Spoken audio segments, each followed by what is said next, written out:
Marriage anniversary উপলক্ষে যে বাসায় রান্নাবান্না করব, এটা তো আর আমার একার ম্যারেজ অ্যানিভার্সারি না, এটা হচ্ছে আমাদের ম্যারেজ অ্যানিভার্সারি। তো আমি একা কেন কাজ করব, চলো তুমিও আমার সাথে কাজ করো।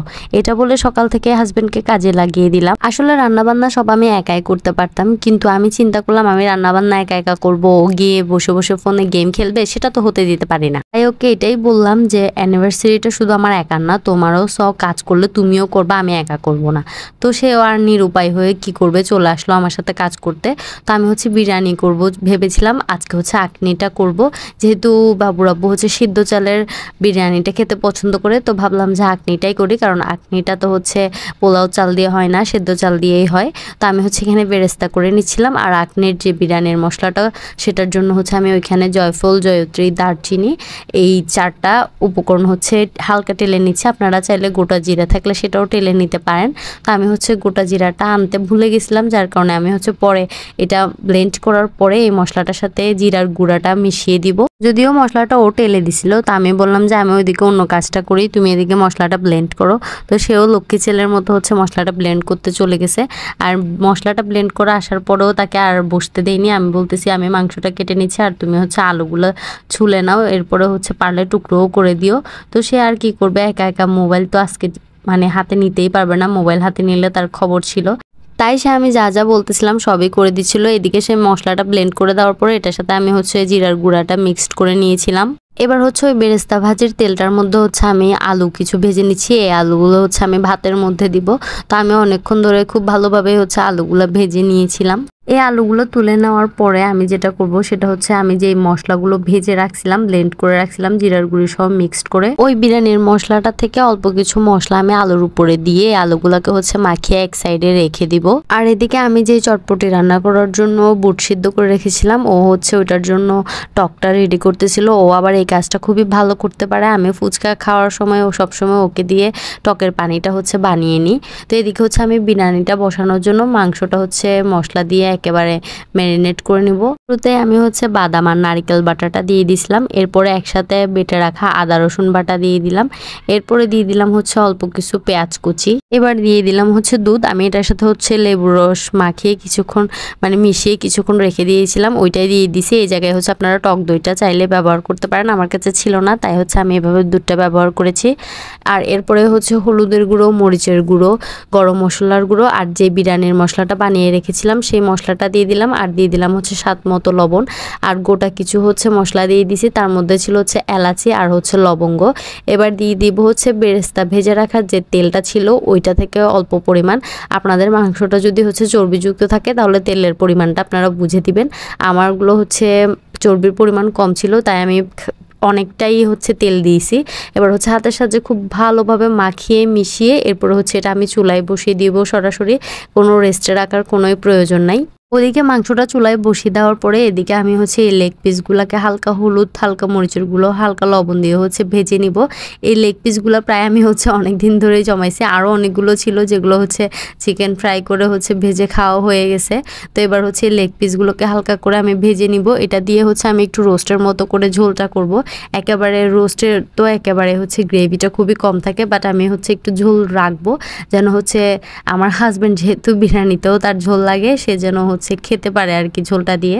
তো এদিকে হচ্ছে আমার মাংসের সাথে আমি দিয়ে দিলাম রাঁধুনি, যে মশলাটা দেওয়া হয় আঁকনিতে মানে বাবুর্চিরা বিরিয়ানিতে দেয়, ওই রাঁধুনিটা গোটাই দিয়ে দিছি। এটাকে হচ্ছে যদি আপনারা চান গুঁড়ি করে দিতে পারেন, বাট গোটা দিলে আপনার বিরিয়ানিতে যেই ঘ্রাণটা, যেই স্মেলটা, এটা হচ্ছে অনেকক্ষণ যাবত থাকবে। এদিকে এক বেচ মাংস তুলে নিয়ে আমি হচ্ছে অন্যগুলোকেও ভাজতেও চুলায় বসিয়ে দিয়েছি, আর আমি খুব হালকা করে ভেজে নিচ্ছিলাম।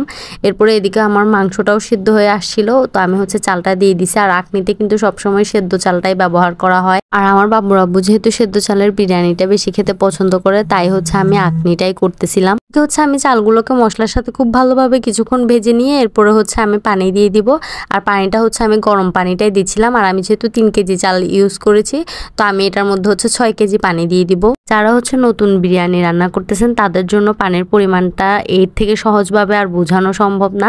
আপনারা যদি কখনো 1 কাপ চাল ব্যবহার করেন তাহলে 2 কাপ পানি দিবেন। আর যদি 1 কেজি চাল ব্যবহার করেন সবসময় হচ্ছে 2 কেজিই দিবেন, সেটা সেদ্ধ চাল হোক, আতপ চাল হোক কিংবা পোলাও। তো আমি যেহেতু মাংসগুলো রান্না করার সময় লবণের পরিমাণটা কম দিয়েছিলাম, চালটা পানিটা দেওয়ার পরে হচ্ছে আমি এখানে লবণটা চেক করে দিয়ে দিছি। এরপরে দিয়ে দিলাম হচ্ছে গোটা কিছু কাঁচামরিচ। এবার হচ্ছে ঢাকনা দিয়ে ঢেকে দিব, এটা হচ্ছে পানিটা ফুটে আসার জন্য। আর অপর চুলায় হচ্ছে আমি মুরগির মাংসটা বসিয়ে দিব। মুরগির মাংসটাও আমি খুব সহজ উপায়ে হচ্ছে খুবই অল্প উপকরণ দিয়ে রান্না করব। আমি হচ্ছে আগে পেঁয়াজ কুচি দিয়ে দিয়েছিলাম, এরপরে হচ্ছে আমি কিছু গোটা মশলা দিয়েছি, এলাচ, দারচিনি, লবঙ্গ আর তেজপাতা। এগুলোকে ভেজে নিয়ে আমি হচ্ছে আদা রসুন বাটা দিয়ে দিলাম। একসাথে আমি হচ্ছে আদা রসুনটা পেস্ট করি, তো ওইখানে একসাথেই দিয়ে দিছি। এবার হচ্ছে এগুলোকে হালকা করে ভেজে নিয়ে এখানে হচ্ছে আমি অল্প একটু হচ্ছে রোস্টের মশলা ছিল, ওই রোস্টের মশলাটা হচ্ছে দিয়ে দেই। এবার অল্প একটু পানি দিয়ে হচ্ছে আমি একটু মশলাটাকে কষিয়ে নিব কিছুক্ষণ ঢাকনাটা দিয়ে। এরপরে ঢাকনাটা তুলে আমি সবার আগে হচ্ছে দিয়ে দিচ্ছিলাম গুঁড়ো দুধ। আর সাথে সাথে হচ্ছে আমি ঝোল দিয়ে দিছি, কারণ গুঁড়ো দুধটা আবার পুড়ে গেলে এটার টেস্টটা অনেক খারাপ হয়ে যাবে। তো পানিটা আমি হচ্ছে ঝোল যতটুকু রাখবো ওই পরিমাণ করেই দিয়ে দিছি, যেন ঝোলটা ভালো করে ফুটে আসলে আমি যেন মাংসগুলো দিয়ে আরো কিছুক্ষণ সিদ্ধ করতে পারি, ওই অনুপাতেই হচ্ছে আমি পানি দিয়ে দিয়েছিলাম। এবার হচ্ছে আস্ত কিছু কাঁচামরিচ ফালি দিয়ে ঝোলটা ফুটে ওঠার অপেক্ষা করব। তো ঝোলটা যখন ভালো করে ফুটে আসছিল আমি হচ্ছে এবার লেগ পিসগুলো এখানে দিয়ে দিব। আর লেগ পিসগুলো দেওয়ার পরে হচ্ছে মিডিয়াম আছে আমি ঠিক 10 থেকে 15 মিনিট হচ্ছে রান্না করেছিলাম। তো ওদিকে মুরগিটা হতে হতে আমি হচ্ছে ভাতটা একটু চেক করে নিচ্ছিলাম। তো এই পর্যায়ে হচ্ছে আমি ভেজে রাখা আলুগুলো দিয়ে দিব। আর সব সময় খেয়াল রাখবেন যখন ভাত আর পানিটা সমান সমান হয়ে আসবে ওই টাইমে হচ্ছে আপনারা লবণটা চেক করবেন। যদি লবণটা একদমই কড়া মনে হয় তাহলে বুঝবেন আপনার ভাতে একদম পারফেক্ট লবণ হয়েছে। যদি কম মনে হয় তাহলে হচ্ছে আরেকটু লবণ আপনারা দিয়ে নিতে পারেন। তো ওইদিকে ভাতটা নেড়ে চেড়ে দেওয়ার পরে দেখলাম যে আমার মুরগিটাও প্রায় হয়ে আসছে। তো আমি উপরে অল্প একটু বেরেস্তা ছিটিয়ে দিয়ে এরপরে হচ্ছে মুরগিটা চুলা থেকে নামিয়ে নিব। এদিকে দেখলাম আমার ভাতটাও প্রায় হয়ে গেছে, জাস্ট আরেকটু হচ্ছে কিছুক্ষণ দমে থাকলে হচ্ছে ঠিকঠাকভাবে পারফেক্টভাবে ফুটে যাবে আর কি। তো এই পর্যায়ে হচ্ছে আমি নেড়ে চেড়ে দিয়ে আমার কাছে হচ্ছে আলু বখরা ছিল, সেটা থেকে কয়েক পিস হচ্ছে ভাতের মধ্যে দিয়ে দিব। আলু বখরাটা অনেক হচ্ছে আরো আগে দিয়ে দেয়, তাহলে হচ্ছে যদি আলু বখরার পরিমাণটা বেশি হয়ে যায় এগুলা ভাতের সাথে মিশে ভাতটা হচ্ছে টক টক হয়ে যায়। তো আমি হচ্ছে সবসময় আলু বখরা এই পর্যায়ে দিই, তাহলে হচ্ছে আলু বখরাটা নরমও হয়ে আসে আর এটার ফ্লেভারটাও হচ্ছে ভাতের মধ্যে যায়। তো সবশেষে হচ্ছে আমি আলু বখরা দেওয়ার পরে কিছুক্ষণ দমে রেখে এরপর হচ্ছে আমি বেরেস্তা দিয়ে চুলাটা অফ করে দিয়েছিলাম। এবার হচ্ছে ওই সব ভাত তরকারি হতে হতে হচ্ছে আমি আমার বাকি কাজগুলো শেষ করি। তো ভাত তরকারি হওয়ার পরেই হচ্ছে ওদের সবাইকে খাবার দিয়ে দিই, দুপুরের খাবারটা। কারণ হচ্ছে আমার কাজিন আবার কোচিং সেন্টারে যাবে পড়ানোর জন্য। তো আমি করলাম কি আমার খালামনির ছেলে আরিহানকে একসাথে খাইয়ে দিব।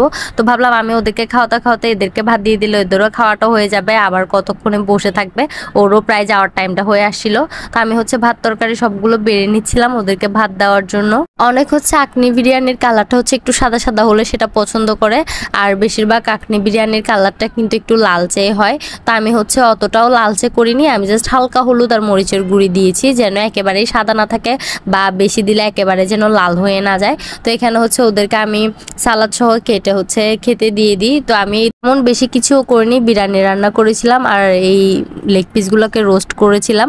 তো এদিকে হচ্ছে ওরা খেতে খেতে আমি হচ্ছে পুডিং কেকটা বের করে নিচ্ছিলাম, যেটা হচ্ছে আমি আগের দিন রাতে রেডি করে রেখেছিলাম। খাওয়া দাওয়ার পরে হচ্ছে আমি খাওয়ার জন্য কোল্ড ড্রিঙ্কস রেখেছিলাম আর হচ্ছে ডেজার্ট আইটেম হিসেবে এই পুডিং কেকটা রেখেছিলাম। বিকেলের নাস্তার জন্য আমি হচ্ছে চটপটি রান্না করে রেখেছিলাম আর ভেবেছিলাম হচ্ছে ফুচকাটা করব আর একটু নুডলস রান্না করব। বাট বিকালে সেদিন আর আমাদের নাস্তাই করা হয়নি, কারণ আমাদের হুট করে প্ল্যান হয়ে গিয়েছিল হচ্ছে আমরা বাইরে গিয়ে সবাই একটু কিছুটা সময় কাটাবো, আড্ডা দিব, বাইরে খাওয়া দাওয়া করব।